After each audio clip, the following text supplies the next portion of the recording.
Hallelujah. हम लोग चंगाई से संबंधित वचन को सीख रहे हैं। पिछले बुधवार को हम लोगों ने इस बात को सीखने की कोशिश की कि किस प्रकार नई वाचा में परमेश्वर ने चंगाई को हमारे लिए ठहराया। हम लोगों ने इस बात की तुलना की थी कि पुरानी वाचा में भी आशीषें थी, पुरानी वाचा में भी चंगाई की बातें थी, लेकिन जो नई वाचा है उसमें और भी उत्तम प्रतिज्ञाएं दी गई है। मतलब पुरानी वाचा में जितनी प्रतिज्ञाएं हैं वो तो उत्तम है ही, लेकिन उससे और भी उत्तम और भी बेहतर प्रतिज्ञाओं के साथ नई वाचा को बांधा गया। तो उसमें चंगाई की बात थी, तो यहाँ भी चंगाई की बात है। परमेश्वर की इच्छा का सवाल था कि पता नहीं वो चंगा करना चाहता है कि नहीं। तो हम लोगों ने देखा उसने उसको इस रूप में प्रकट किया कि यीशु मसीह ने क्रूस पर हमारी बीमारियों को उठा लिया और उसने कोड़े खाए ताकि उसके कोड़े खाने से हम चंगे हो जाएं। आइए आज हम लोग यीशु मसीह के विषय में देखेंगे कि जब उसकी सेवकाई हुई उसने चंगाई के विषय में क्या कहा। चंगाई के विषय में बाइबल यीशु मसीह के विषय क्या बताती है। हम लोग इस बात को देखने की कोशिश करेंगे कि यीशु मसीह को देखने पर ही हम लोग परमेश्वर की इच्छा का पूर्ण प्रकटीकरण पा सकते हैं। इस बात को मैंने कई बार बताया है, लेकिन फिर भी मैं कुछ बातों को दोहराना चाहता हूँ। हम लोग निकालेंगे इब्रानियों की पत्री और उसका अध्याय 10 और उसके पद 7। इब्रानियों की पत्री और उसके अध्याय 10 हम लोग 5वें पद से पढ़ेंगे। वहां पर यीशु मसीह जो हमारे लिए इस पृथ्वी पर आया और वो हमारे लिए बलिदान हुआ, उसके विषय में जिक्र किया गया और ये लिखा गया है कि यीशु मसीह पहले इस संसार में आने से पहले स्वर्ग में थे और वो इस पृथ्वी पर आए तो उसके लिए एक देह तैयार की गई और उसने अपने विषय में कुछ कहा जिसको पुराने नियम में भजन संहिता की पुस्तक में लिखा गया था, जिसको यीशु मसीह के लिए कहा जाता है। हम लोग उसको पढ़कर देखते हैं। इब्रानी 10 उसके पद 5 से लिखता है, इसी कारण वह जगत में आते समय कहता है, बलिदान और भेंट तूने ना चाही पर मेरे लिए एक देह तैयार की। वो कहता है जगत में आते समय वह कहता है, इसका मतलब है कि यीशु मसीह इस पृथ्वी पर आए उसके पहले अर्थात जगत में आने से पहले जब वो स्वर्ग में ही थे उसने कुछ कहा। क्या कहा? बलिदान और भेंट तूने ना चाही पर मेरे लिए एक देह तैयार की। अर्थात उसने पिता से कहा कि तूने बलिदान और भेंट को नहीं चाहा, जो पुराने नियम में इतने भेड़ों और बकरों का लहू बहाया गया, तूने उसको न चाहा पर मेरे लिए एक देह तैयार की। यीशु ने कहा कि तूने बलिदान न चाहा, तूने भेंट न चाहा, लेकिन तूने मेरे लिए एक देह तैयार किया। वो उस वक्त में ही था और वो देह कहाँ तैयार किया? हम लोग जानते हैं कि उसको मरियम के गर्भ में तैयार किया गया। लिखते हैं, होम बलियों और पाप बलियों से तो प्रसन्न नहीं हुआ, तब मैंने कहा देख मैं आ गया हूँ, पवित्र शास्त्र में मेरे विषय में लिखा हुआ है, ताकि हे परमेश्वर तेरी इच्छा पूरी करूं। उसने कहा कि देख मैं आ गया हूं।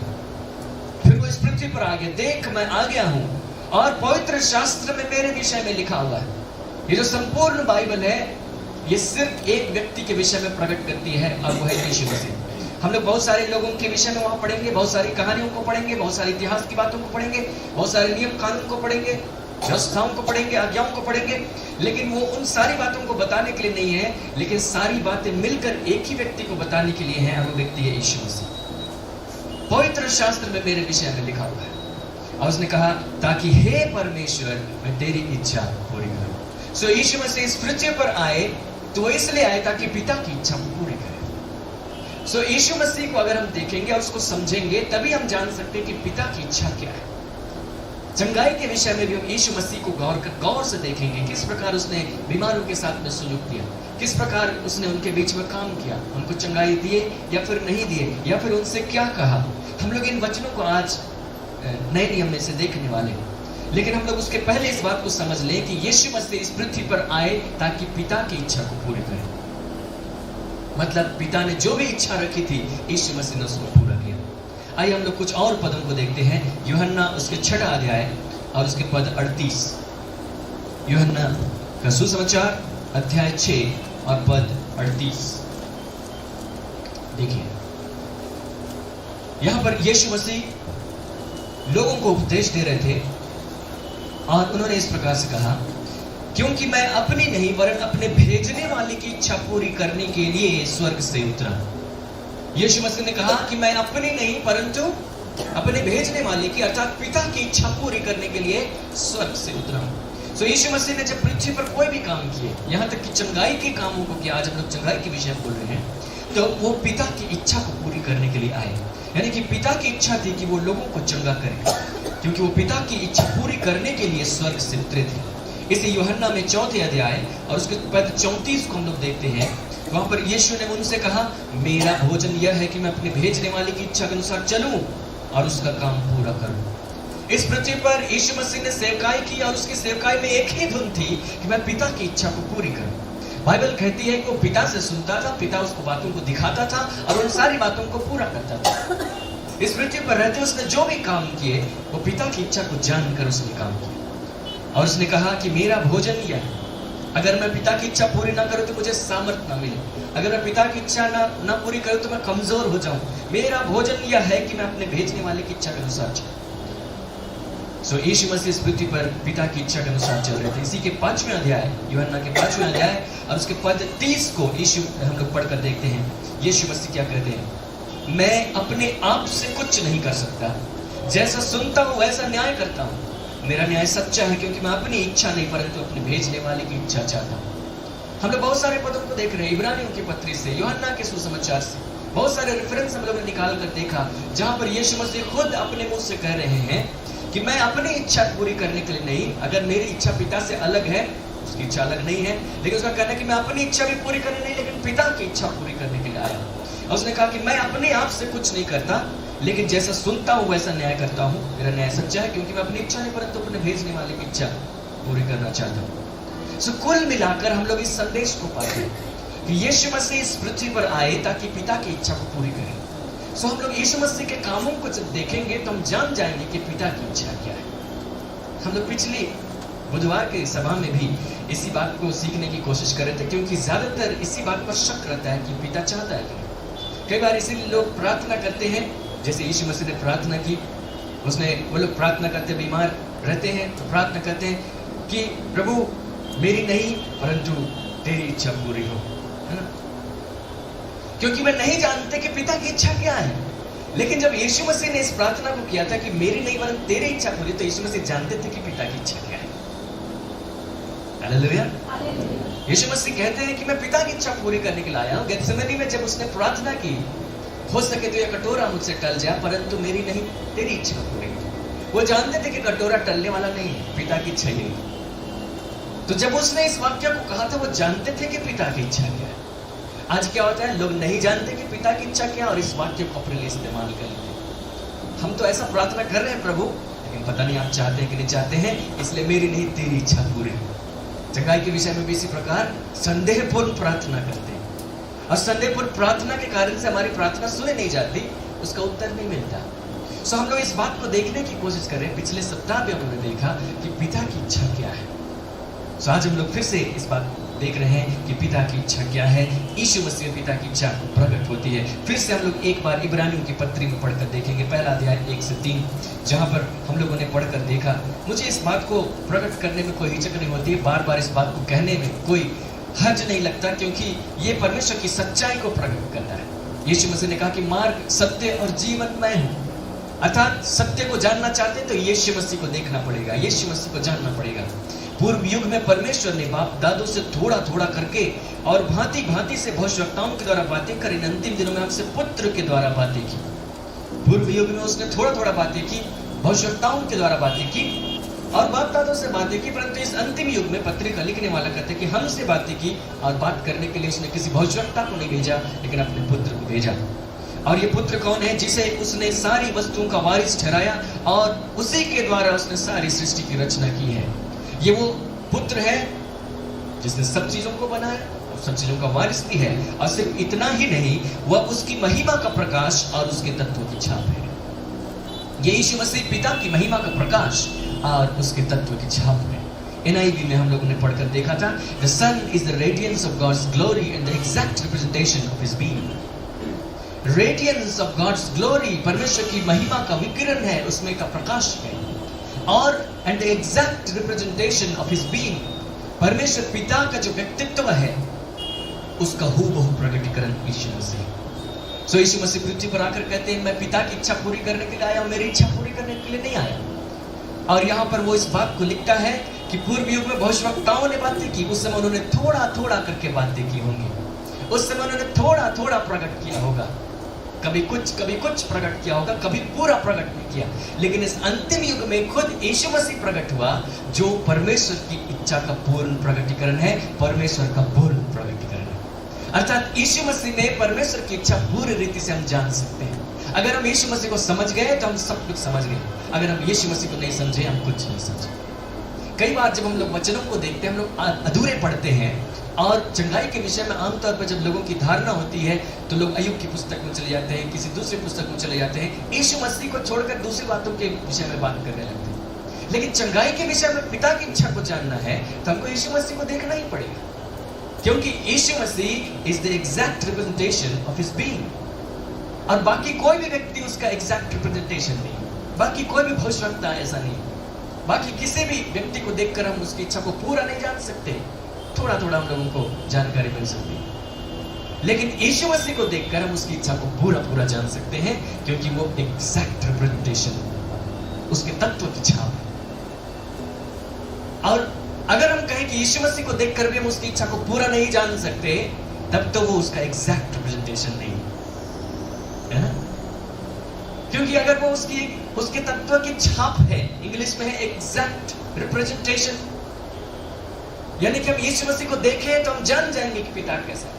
और अगर हमारा कहना यह हो कि हम यीशु मसीह को देखें और इसके बावजूद हम पिता को इच्छा को नहीं जान पाए, तब तो हम कह रहे हैं कि यीशु मसीह उसका पूर्ण प्रकटीकरण नहीं, अधूरा प्रकटीकरण है।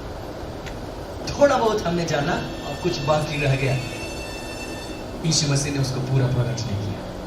लेकिन यूहन्ना उसके पहले अध्याय और उसके 18 में बाइबल इस प्रकार से कहती है कि पिता को किसी ने नहीं देखा, परमेश्वर को किसी ने कभी नहीं देखा, परंतु एक लौता पुत्र जो पिता की गोद में है, उसी ने उसको प्रकट किया।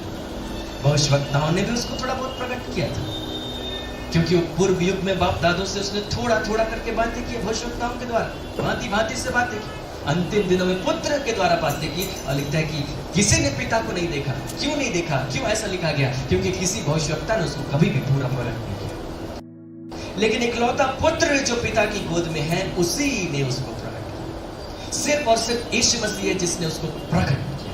अगर प्रकट किया तो एग्जैक्ट प्रकट किया, एग्जैक्ट रिप्रेजेंटेशन। सो हम यीशु मसीह को देखेंगे और हम इस बात को जानेंगे कि पिता की इच्छा क्या। एक और इससे संबंधित एक और वचन हम लोग देखेंगे, पद देखेंगे यूहन्ना के सुसमाचार में से अध्याय 14।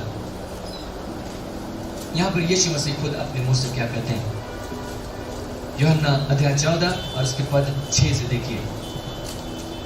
यीशु मसीह उनसे कहने लगे, ये उस समय की घटना है जब यीशु मसीह ने अपने चेलों को प्रभु भोज की रोटी दी, और उसके बाद उनके साथ में उस रात में उन्होंने बहुत देर तक बातचीत की। बहुत देर बातचीत करने के बाद उसने प्रार्थना की, फिर गेत्सेमनी में चले गए और वहां पे प्रार्थना की, और वहां पर यीशु मसीह को पकड़वा लिए गए। तो अपने पकड़वाए जाने से कुछ समय पहले यीशु मसीह अपने चेलों से बात करें, और उन्होंने बातें करते हुए इस बात को कहा कि अब मैं और ज्यादा तुम्हारे साथ नहीं रहूंगा, ठीक है। यानी कि अभी मरने से पहले जो भी महत्वपूर्ण बातें हैं वो बात करके जा रहे हैं, क्योंकि उसके बाद जब वो जी उठे और प्रकट हुए तो ज्यादा डिटेल से उनके साथ कभी मुलाकात नहीं की। यीशु मसीह जी उठने के बाद जितनी बार उनके साथ मुलाकात की, उन्होंने क्या बातचीत की, ये डिटेल में कभी नहीं लिखा है। इसका मतलब उसकी मृत्यु से पहले जो कुछ उसको बोलना था उसने पूरा पूरा प्रकट कर दिया। और उसने उनको क्या कहा, वो उसने कहा कि मैं पिता के पास जाता हूँ, मैं उठा लिया जाऊंगा मरने के बाद में, मैं पिता के पास जाता हूँ, और तुम जानते हो कि तुमको कहाँ जाना है, तुम मार्ग जानते हो। तो मैंने उससे कहा कि हे प्रभु, हम नहीं जानते कि तू कहाँ जा रहा है, कोई मार्ग कैसे जानेंगे? तो यीशु मसीह ने कहा, मार्ग और सत्य और जीवन मैं ही हूँ, बिना मेरे द्वारा कोई पिता के पास नहीं पहुंच सकता। यदि तुमने मुझे जाना होता तो मेरे पिता को भी जानते, और अब उसे जानते और उसे देखा भी है। यदि तुमने मुझे जाना होता, यदि तुमने मुझ यीशु मसीह को जाना होता तो पिता को भी जानते। और उन्होंने कहा कि तुमने तो मुझे जान लिया, तुमने पिता को भी जान लिया। फिलिप्पुस कहने लगा, हे प्रभु, पिता को हमें दिखा दे। वे नहीं समझे थे कि यीशु मसीह ने पिता को पूरा प्रकट किया। वे सोचते थे कि पिता तो कुछ और होगा, क्योंकि पुराने नियम में हम लोगों को दूसरा रूप दिखाया गया है, पिता किसी और रूप में होगा। पिता को हमें दिखा दे, यही हमारे लिए बहुत है। यीशु ने उससे कहा, हे फिलिपुस, मैं इतने दिन से तुम्हारे साथ हूं, क्या तू मुझे नहीं जानता? जिसने मुझे देखा है उसने पिता को देखा है। इससे साधारण शब्दों में और क्या कहा जा सकता है? जिसने मुझे देखा है उसने पिता को देखा। इसका मतलब जो पिता को देखना चाहता है उसको यीशु को देखना चाहिए। यीशु को देखा, पूरा जाना, उसको समझा तो पिता को समझ गए, पिता को जान गए। तू क्यों कहता है कि पिता को हमें दिखा? क्या तू विश्वास नहीं करता कि मैं पिता में हूं, पिता मुझ में है? ये बातें जो मैं तुमसे कहता हूं अपनी ओर से नहीं कहता, परंतु पिता मुझ में रहकर अपने काम करता है। सो पिता यीशु मसीह में रहकर अपने काम करता है, और यीशु मसीह में रहकर पिता ने इस बात को दिखा दिया वास्तव में कि वो क्या चाहता है। जब हम पुराने नियम में पढ़ते हैं परमेश्वर के विषय, परमेश्वर अत्यंत क्रोधित दिखाई पड़ेगा। लोगों ने पाप किया, दंड मिल गया। लोगों ने पाप किया, मरी फैल गई। लोगों ने पाप किया, आग लग गई। और नए नियम में तो ऐसा नहीं दिखाई देता। तो पिता कहां प्रकट हुआ? पूरा उसका क्रोध कहां प्रकट हुआ? नहीं, उसका क्रोध भी यीशु मसीह में पूरा प्रकट हुआ। और उसने क्रोध को लोगों पर प्रकट नहीं किया, उसने क्रोध को यीशु पर प्रकट किया क्रूस पर। जो भी क्रोध था जो पुराने नियम में लोगों पर पड़ रहा था, क्योंकि यीशु मसीह वहां पर नहीं था, वो सारा क्रोध नए नियम में यीशु मसीह पर पड़ा। वो कोई भी क्रोध मनुष्य पर प्रकट नहीं हुआ। इसका मतलब यह है कि पिता की इच्छा नहीं है कि किसी पर अपना क्रोध प्रकट करे, बल्कि पिता की इच्छा यह है कि क्रोध यीशु मसीह से पहले हम लोग आशीष प्राप्त करें। और उसी यीशु मसीह के विषय में आज हम लोग सीखेंगे कि यीशु मसीह ने चंगाई के विषय में क्या किया। हम लोग मत्ती के सुसमाचार में आएंगे, अध्याय 4। आइए हम लोग यीशु मसीह के जीवन से देखें कि जब बीमार लोग उसके पास में आए, यीशु मसीह ने उनके साथ कैसा व्यवहार किया। मत्ती की पुस्तक अध्याय 4 और उसके पद 23 से लेके 24 तक हम लोग देखेंगे। यीशु मसीह की जो सेवकाई है उसको मत्ती ने 3 शब्दों में प्रकट किया। इंग्लिश में उसको कहते हैं टीचिंग, प्रीचिंग एंड हीलिंग। यहाँ पर लिखा है, यीशु सारे गलील में फिरता हुआ उनके आराधनालय में उपदेश करता और राज्य का सुसमाचार प्रचार करता और लोगों की हर प्रकार की बीमारी और दुर्बलता को दूर करता रहा। वो उपदेश करता रहा, टीचिंग, सुसमाचार प्रचार करता रहा, प्रीचिंग, और लोगों की हर प्रकार की बीमारी और दुर्बलता को दूर करता रहा, हीलिंग। उसने उनको शिक्षा दिया, उसने सुसमाचार का प्रचार किया और उसने बीमारों को चंगा किया। ध्यान से देखिए, और लोगों की हर प्रकार की बीमारी और दुर्बलता को दूर करता रहा। असल में जब मत्ती यहाँ पर इस पूरे वृत्तांत को लिख रहा था, तो जितने भी दिन शुरुआत से लेकर अंत तक यीशु मसीह ने जितनी भी चंगाइयां की, उनका सारांश यहाँ पर लिखा। इस शुरुआत की बात नहीं है, ये ठीक है शुरू में लिखा, लेकिन इस बात को शुरू में लिख दिया कि उसने पूरा कंक्लूजन, पूरे जो काम किए शुरुआत से लेकर अंत तक उसने क्या काम किए उसको यहाँ पर लिख दिया। उसने क्या कहा? लोगों की हर प्रकार की बीमारी और दुर्बलता को दूर करता रहा। इसका मतलब ये है कि ऐसी कोई भी बीमारी नहीं जिसको यीशु मसीह दूर नहीं कर सकता। हालेलुया। ऐसी कोई भी बीमारी नहीं जिसके विषय परमेश्वर की इच्छा ये हो कि वो बीमारी आपके पास में रहे, क्योंकि यीशु मसीह लोगों की हर प्रकार की बीमारी और दुर्बलता को दूर करता रहा। हमारी खुशी की बात है, हम लोग आजकल बीमारियों को अलग अलग नाम से जानते हैं, दुर्बलताओं को अलग अलग नाम से जानते हैं, क्योंकि अभी उतना डेवलपमेंट हो गया, उतना साइंस डेवलप कर गया, हम लोग अलग अलग चीजों को अलग अलग नाम से जानते हैं। उस समय लोग नहीं जानते। पेट दर्द मतलब पेट दर्द, अभी पेट दर्द का मतलब बहुत कुछ हो सकता है कि गैस हो सकता है कि पथरी हो सकता है कि कोई सिस्ट हो, गांठ हो, बहुत कुछ। उस समय नहीं जानते थे पेट दर्द मतलब पेट दर्द, लेकिन लिखा है कि हर प्रकार की बीमारी, अगर पेट दर्द वाले आए थे अलग अलग प्रकार के रहे होंगे, लेकिन हर बीमारी अभी डिटेल में जानते हैं, तो डिटेल से हर एक का लिस्ट बनाइए और कहिए ये सब, इन सबको यीशु मसीह दूर करते हैं। परमेश्वर की इच्छा ये है कि सारी बीमारियों को दूर करे।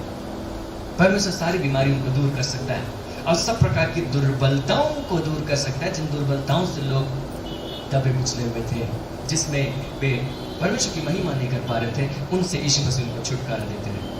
और देखिए, और सारे सीरिया देश में उसका यश फैल गया। यीशु मसीह सेवकाई कर रहे थे गलील में, यरूशलेम में, सामरिया में, जो इजराइल का देश था उस समय, उसमें, लेकिन उसका यश सीरिया में भी फैल गया, जो वहां से उत्तर दिशा में था। तो विदेश से भी लोग आने लगे। हालेलुया। सीरिया में उसका यश फैल गया और लोग सब बीमारों को, जो नाना प्रकार की बीमारियों और दुखों में जकड़े हुए थे और जिनमें दुष्ट आत्माएं थी, और मिर्गी वालों और लकवे के रोगियों को उसके पास लाए और उसने उन्हें चंगा किया। जानते यीशु मसीह का यश क्यों फैल गया? उसके प्रचार के कारण नहीं, उसकी शिक्षा देने के कारण नहीं, लेकिन उसकी चंगा करने के कारण। क्योंकि जब उसका यश फैल गया तो लोग क्या किए? उन्होंने बीमारों को लाद लिया और यीशु मसीह के पास में लेकर आए ताकि उन्हें चंगा करे, और यीशु मसीह ने उन्हें चंगा किया। ये उसकी सेवकाई का पूरा कंक्लूजन है, पूरी सेवकाई का सारांश। कि उसकी सेवकाई के दरमियान जहां कहीं वो गया, यहां तक कि उसका यश सीरिया देश में फैल गया, और दूसरी जगहों का भी नाम है 25 पद से। गलील और दिकापुलिस, यरूशलेम, यहूदिया, यरदन नदी के पार से भीड़ की भीड़ उसके पीछे हो गई। सिर्फ शुरुआत की बात नहीं, शुरुआत में एक ही बार में इतना शुरू नहीं हुआ, लेकिन पूरे सेवकाई के दरमियान जहां कहीं भी जो कोई भी लोग थे, जिन भी जगहों से आए थे, उनका नाम यहाँ है। सीरिया से, दिकापुलिस से, गलील से, यरूशलेम से, यहूदिया, यरदन नदी के पार से भीड़ की भीड़ यीशु के पीछे। मतलब वे सारे लोग बीमारों को उठा कर ले आए। जो बीमार चलकर आ सकते थे, शायद वे चलकर आए होंगे।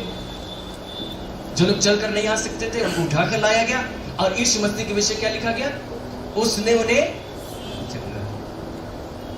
ऐसी कोई भी बीमारी नहीं थी जिसके विषय यीशु मसीह ने कह दिया हो नहीं नहीं नहीं, ये वाला बीमारी तो मैं चंगा नहीं कर। हर प्रकार की बीमारी और दुर्बलता को दूर करता है। इसी मत्ती के सुसमाचार में ही हम लोग अध्याय 9 में जाएंगे और उसके 35 पद से फिर से यीशु मसीह के जो सेवकाई है उसका सारांश यहाँ पर लिखा गया है। बार बार इसको लिखने की जरूरत पड़ी, हम लोगों को भी बार बार पढ़ने की जरूरत है। हालेलुया। ताकि हम लोग भी भूल ना जाएं। मत्ती 9 उसके 35 देखिए, यीशु सब नगरों और गांवों में फिरता रहा और उनके आराधनालयों में उपदेश करता और राज्य का सुसमाचार प्रचार करता और हर प्रकार की बीमारी और दुर्बलता को दूर करता रहा। फिर से बड़ी बात। हाँ सोचिए, मत्ती को जब जरूरत पड़ी सुसमाचार लिखने की, इसको दोबारा लिखना पड़ा। मतलब वो इतना ज्यादा हो रहा था कि उसको दोबारा लिखने की जरूरत पड़ी। मतलब परमेश्वर इन बातों पर जोर देना चाहता है कि हम एक बार शुरू में मत्ती में पढ़कर भूल ना जाए, फिर कुछ देर बाद फिर से उसको पढ़ लो। इसके अलावा कितने अलग अलग लोग चंगे में, उनका वृत्तांत अलग से नोट किया गया। यहाँ तो सारी भीड़ एक साथ आई, उसका वृत्तांत। हम लोग पहले सारी भीड़, जब ढेर सारे लोग आते थे, उस समय की घटनाओं को पहले देख रहे हैं। फिर हम लोग देखेंगे जब अलग अलग लोग यीशु के पास में आए, जैसे कि कोई अंधा आया, या फिर कोई लहू बहने वाली स्त्री आई, या फिर कोई लकवे का रोगी आया। हम लोग उसको अलग से बाद में देखेंगे। पहले हम लोग भीड़ को देख रहे हैं। इसी मत्ती के सुसमाचार में ही अध्याय 14 में चले आइए और उसके पद 14 से देखिए। यहां पर ऐसा हुआ, अगर आप पूरे मत्ती की पुस्तक को यहाँ शुरू से लेकर 14वें अध्याय तक पढ़ेंगे तब पाएंगे कि उसने अपने साथ 12 प्रेरितों को भी चुनकर रखा था, जिनको उसने नियुक्त किया कि वे लोग उसके साथ में रहें और उसके साथ सेवा करें। और उसने उनको 2-2 करके भेजा और वे लोग चल दिए और वे लोग सुसमाचार का प्रचार किए और उन्होंने भी लोगों को चंगा किया और वे लौट करके आए। और जब वे लौट करके आए अपना रिपोर्ट लेकर के, तो यीशु मसीह उन लोगों को एकांत में ले गया झील के उस पार, क्योंकि उसने देखा कि लोग थक कर आए हैं, सेवा करके आए हैं और इसलिए इनको थोड़ा आराम की जरूरत है, भीड़ से दूर जाने की जरूरत है। और इसलिए उन लोगों को नाव में लादकर दूसरी तरफ ले गए। मत्ती में ऐसा नहीं लिखा हुआ मिलेगा, तो आप मरकुस और लूका में पढ़कर कंपेयर कर लीजिए इसी घटना को। क्या लिखा है? जब यीशु ने यह चुना तो नाव पर चढ़कर वहां से किसी सुनसान जगह पर एकांत में चला गया। लोग यह सुनकर नगर नगर से पैदल ही उसके पीछे हो लिए। उसने निकलकर एक बड़ी भीड़ देखी और उन पर तरस खाया और उनके बीमारों को चंगा। वो जो झील थी इतनी बड़ी नहीं है कि लोग नाव से चले जाएं तो पैदल इधर किनारे से न पहुंच सके। जब उन्होंने देखा कि लोग नाव में चढ़कर भाग रहे हैं, हम लोगों से बचना चाहते हैं, हमारे बीमारों को चंगा नहीं करना चाहते, वो लोग पैदल ही दौड़ गए। और लिखता है कि वे लोग पैदल ही हो लिए और वहां पहुंच गए। दूसरे सुसमाचार में लिखा है कि इनके नाव से पहुंचने से पहले ही पहुंच गए। बच के कहाँ जाओगे? हमारे बीमारों से इधर मुलाकात करो या तो उधर मुलाकात करो, भागने का कोई ऑप्शन नहीं। 14 में उसने लिखा, उसने निकल कर एक बड़ी भीड़ देखी। मतलब जब वो नाव से निकला तो उसने क्या देखा कि जिस भीड़ को छोड़कर मैं भाग गया था, इस भीड़ को छोड़कर मैं चला आया था। आराम की जरूरत थी मेरे चेलों को, मैं उनके साथ थोड़ा तसल्ली से बात करना चाहता था। लोगों ने वहां भी चैन नहीं, वहां भी भीड़ इकट्ठी थी। और उसने क्या किया? उसने उन पर तरस खाया और उनके बीमारों को चंगा किया। सोचिए, और भी दूसरी बातों को लिखा जा सकता था। यीशु मसीह ने उनको क्या उपदेश दिया, यीशु मसीह ने उनको कौन सी शिक्षा दी, लेकिन उसको नोट नहीं किया गया। लेकिन इस बात को नोट किया गया कि उसने उन पर तरस खाया और उनके बीमारों को परमेश्वर क्या साबित करना चाहता है? क्या हम इन कहानियों को पढ़कर सोचे हाँ बहुत अच्छा होगा?